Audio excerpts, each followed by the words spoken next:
This is Back Talk by Successful Black Parenting Magazine, the most listened to podcast for parents by parents.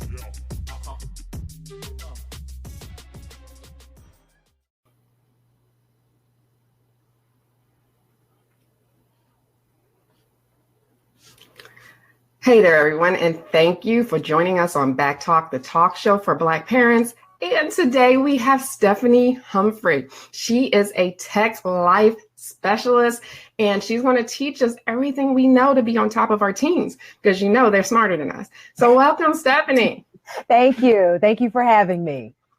I'm so glad you're here. Now, I read a statistic that said that African-American teens are online more than white teens. According to the study from Pew Research Center, they said 34% of African-American teens report going online almost constantly, as do 32% of Hispanic teens, and only 19% of white teens report being online that often. So this is a big deal for our children. One of the things that I always say to students, to my kids, is that if you say it, it doesn't stay around forever. But if you put it online, that's right, it might. So, and I just want to kind of make that point, because you have a seminar for students that helps them understand the consequences of their behavior, right? Can you tell us a little bit about that first? Absolutely. It's called Till Death Do You Tweet, and it focuses on just what you said. The stuff that you post stays there forever. There's always a way to recover information. There's always a way to find something from years ago. So we frame it in the context of a student's personal brand first. And then we talk about what could happen to that brand if you're not managing it responsibly through social media, texting, sexting, and those types of things. And then we give them tips on how to do that, what their profile should look like, what their picture should look like, what they should be posting to try to maintain a positive personal brand online. So it runs that whole gamut. And then there's a companion seminar for parents that also helps them understand where their kids are online, the networks, the apps, the different things that they're using right now, technically, but then it also helps them understand those same types of consequences. Parents understand those things any more than kids do, mostly because to their personal brands as well. And then it gives the parents resources that they can use to start that conversation and keep that conversation going with their kids about how they can manage and be a more responsible digital citizen, really. No, that's amazing. It's very much needed. Kids don't realize today that is so important to protect your brand when you're going to apply for colleges, when you're applying for a job. They check all of these things now. It's nothing private, emails aren't private anymore. Nothing's private. So let's go back a bit and tell me a little bit about how you got into this. How did you do this? So, are we good? I saw a notification. Yeah, I'm just looking and trying to see. Yeah, I don't know why. I'm just looking, checking now. I'm just letting them know. Everything else seems to be working on this end. I don't know what's going on. Maybe it's their end, but let's just keep going. Hopefully we can figure it out, because our end shows everything is good. I can hear you, you can hear me. So yeah, let's just keep going, and hopefully everything is good.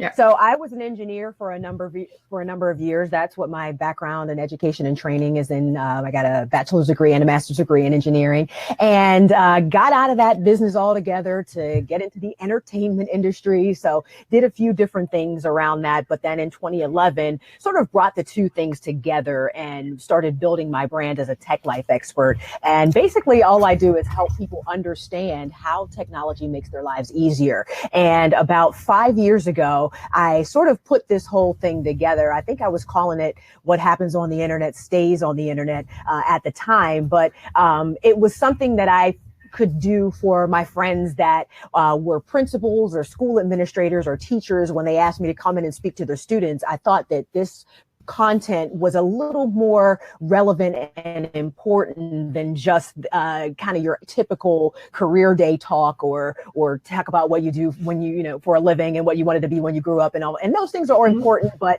I really felt like I wanted to be able to have something that I could provide that was relevant to what the kids were going through at the time. So about 2 years ago, I sort of rebranded it and got a little more serious about marketing it and providing this information, because I was getting such great feedback from teachers and administrators that, oh my God, our kids need this so much. And so I really put some effort into getting it out there, and it's been working out great so far. Well, that's awesome. Awesome. Yeah. I'm so glad for you, and you've had such great success, and you're doing so well. Let's touch a little bit on the cyberbullying, because that's a big deal. My own daughter went through that, where it went from cyberbullying to for someone she didn't even know, to someone who actually found where she lived at the time, because she was an adult. And wow. We had to go through everything from getting attorney general involved, everything. So, but now in schools, it's different, because you have this cyberbullying is happening 24 hours a day, where when I used to go to school, I got bullied maybe if I showed up for school for that time period. But then now it follows kids home, and it's like Exactly. And that's what I help students understand. It's one thing to, pick on somebody in the lunchroom, and then that's kind of the end of it. But when it's 24 hours a day, and when it can potentially be thousands of people. That's the thing that kids don't understand. Sure, you may make a comment or upload a fight video to a platform thinking that only the 10 people that, you're friends with are going to see it, but millions of people can potentially see this and pile on to that student. And nobody's equipped to deal with that sort of feedback and criticism and those sorts of comments. So it's just a matter of helping them be aware of where it could go, because I don't think students understand where it could go once it lives online. It's not just about you and that one person that you have a beef with. You're involving now the entire internet potentially.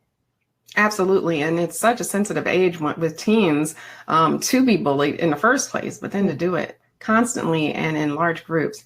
That really hurts as a parent, because you can only do but so much. So let's talk about getting to like sexting. I know it's like sensitive topic, but this is something that it just blows my mind. Like, I would not expect my good little girls at the time to be involved with this. And I think that's a lot of parents' mindset. They're like, oh, not my child.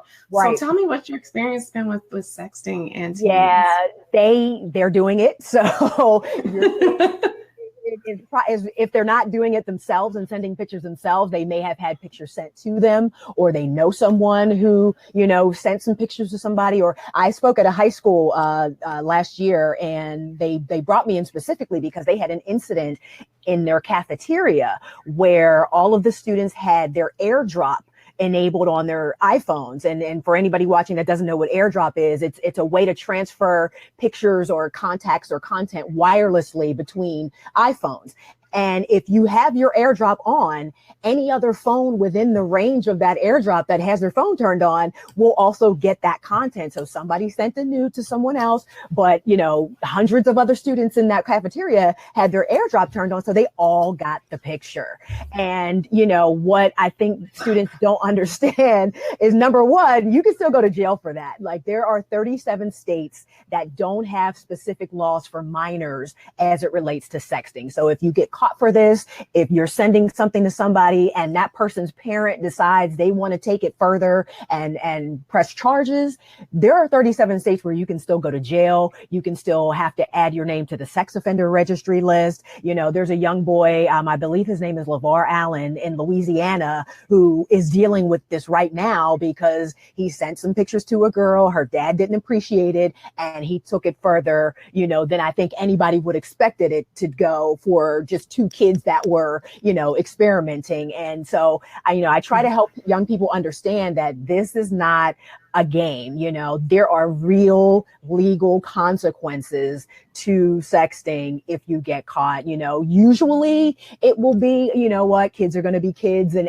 it could get thrown out. And there are 13 states that have addressed that issue, but it's still a misdemeanor even in those 13 states. So you're still dealing with court time, and the parents have to take off work to go down to, you know, the magistrate and figure it all out. And maybe you're getting suspended for a couple of days because of this. So there's still a lot involved, even in those states that aren't going to treat it as a felony. There's still a lot involved, but, you know, worst case scenario, your life is ruined, because once you're on that, you know, sex offender registry, you're on that list forever, and it follows you around, and it affects your ability to where you can live, what you can do for a living. And so the seriousness of it, I don't think gets explained enough to children and to parents. And that's what I try to do with my seminar. That's absolutely why your work is so important, because they definitely don't think about it at all. At all. And some of the questions that I get when I get to that part of the seminar, you know, some of the questions, they give me these hypothetical scenarios. Well, what if someone sent but you didn't ask for it? And, you know, they start trying to do all these gymnastics, these logistical gymnastics to try to absolve themselves of culpability for it. And at the bottom line of all of it is, if it's on your phone, it's your responsibility. So either delete it immediately if you don't want to be, you know, held liable. Tell a parent, tell a teacher, tell somebody, because if it's on your phone, it's your responsibility. So what I hear is that parents need to have another type of talk with their children, because this is new world stuff. This is not like stuff we had to even think about. Like, okay, so my child now can go to jail for being curious because of technology being enabled. You know, that's really just mind blowing for a parent. So parents, if you're listening out there, this is, you need to have a different type of talk right now. I know I've seen my students as a teacher in high school. I've seen students, not necessarily with sexting, but whenever there's a fight, the first thing that happens is they all pull out their cell phones and they all record it. And I know in school, if they get caught posting the fight, they could get suspended. So that's another talk with your kids. And I mean, it's like a circus. And we talk about that in the seminar as well, because I show a lot of different news clips of things like that happening. And just recently, a 10-year-old killed herself. I can't recall the young lady's name, and it was because she got in a fight and somebody posted that fight to the Musical.ly app. And again, you don't think about the fact that there are tens of thousands of people watching this, and that humiliation and that embarrassment that a 10-year-old now has to deal with. So, you know, I kind of put it back on the students, because it is your responsibility. It's like, are you sure that you're going to be okay with the idea that you may have had a hand in somebody's suicide? Because that's where we're at right now. You know, you don't think that posting that video is a big deal. You only think your friends are going to see it and ha ha ha, look, she got beat up, whatever. But you got to give yourself those couple seconds before you post that photo or that video and say, you know, maybe this person isn't equipped to handle what could happen because of me posting this video. Maybe, you know, on any other given day, they would be okay with it. But this day, they just had so much going on and all of the pressures and everything else. Like, this could be that one thing that sends that person over the edge. And you have to decide if you're willing to live with that in your spirit, with the idea that you may have had a hand in somebody killing themselves, because that's where we're at, because that's what kids are doing. When people post these fight videos, you're humiliating these kids to a level where they don't feel like they can go on anymore. So, you know, I don't over exaggerate when I say that needs to be the conversation that parents have with their young people. Like, are you okay with that? You know, think about what could happen if this person killed themselves because you posted this video, honestly. And we're at a point in time and society where that's the trade-off, and that's the decision that needs to be made before those things go up online. So it's serious business out here. It's serious business. Parents have a lot of work. They got a lot of work ahead of them as it relates to their young people and their smartphones. But this is where we are. Absolutely. And I imagine as things keep changing, we're going to have to keep up and find out what's next. So what is it? I mean, it got to be something out there in addition to these things that is next. Like, what don't we know about? Like, is there something parents should be on the lookout for next? Like, what are we missing? What don't we know? Unfortunately, it seems like a lot of parents don't know a lot. And that's going to need to shift as well. It's like, I get it. Trust me, I do this for a living, and there's always something new that I'm trying to keep up with. Like, oh my God, they're doing this now. I'm just as shocked as everybody else at where technology is going and how far it's going. But we are all really going to, as adults in general, we are all going to have to do our part to become more informed. If you're not on Instagram and you're not following your child, you need to get an Instagram account and follow your child. If you're not on Facebook, or if you just think, oh my God, this social media, I just can't. You gotta do it. I mean, it is just one more thing that goes into raising a kid these days. You know what I mean? You have to be aware of what they're doing and be managing that as well. They don't need to be on their smartphone 24 hours a day. They really don't. At 9 o'clock, those phones should be off, and they shouldn't be in the bedrooms with them. And there should be some sort of understanding between you and your child about how, what type of digital usage is allowed and is not allowed. So, it's really on all of us to, show them some options to always being connected, because there's a whole big world out here still, even though it doesn't seem like it. So we have to do that work of making sure that we're informed and we're up to date with, the latest and greatest. And we have to help them understand that that's not a world they need to live in 24 hours a day. Absolutely. I know in the past they used to say, don't leave computers in the room or have them in your child's room. But now you have smartphones, you have iPads, you have watches, you have everything that keeps them connected to technology. So not having those things in the room at night probably is a really good idea. Are there any other parental controls that parents should be doing automatically? Like, what's like the go-to thing that we need to do? Definitely whatever is on the phone itself. Like, most smartphones have some sort of parental control that you can enable at a minimum, just so that they can't spend money in the App Store or the Google Play Store. You should have some sort of lock on that and what they can download and what they can buy with in-app purchases. Just, prevent them from spending all your money up, number one. But then, if there are different websites or different types of content, like I know on iPhones, you can block explicit content in the movies and the music and the apps that they engage with on the phone. So you can do, at a bare minimum, most phones have some sort of parental control built into the software of the phone. So you can enable that. If you need to go a little bit further than that, Net Nanny is a really great resource. It's software that you can download to the phones, to all the phones, so that you are aware of what your kid is doing on their phone, literally 24 hours a day. So if it comes to that, and if you think you have a kid that you need to really be keeping track of, there is software out there that can do that. Oh, I like that Net Nanny. That sounds pretty interesting. I'm going to actually look into that and see what that's all about. Now, just to touch on a little bit, everyone's wondering how the net neutrality lift will hurt or help parents or children, or where is it going? And it's such a mystery right now. Like, how, we know we're going to probably end up paying more for the internet. We know that it's probably going to be, a la carte section out. But how do you think this might affect kids, or how it will affect the parents? What do we need to look out for ours, what you know so far? I think that idea of tiered service is what we're probably going to see sooner rather than later.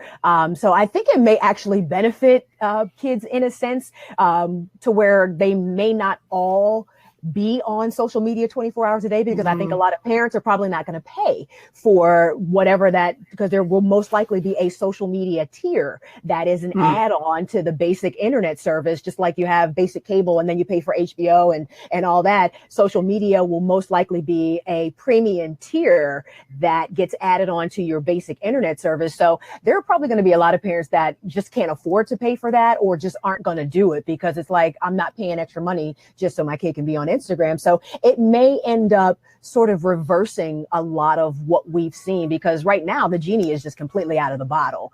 And, this may end up reversing a little bit of that, because there will probably be more kids that won't be able to access social networks because of net neutrality.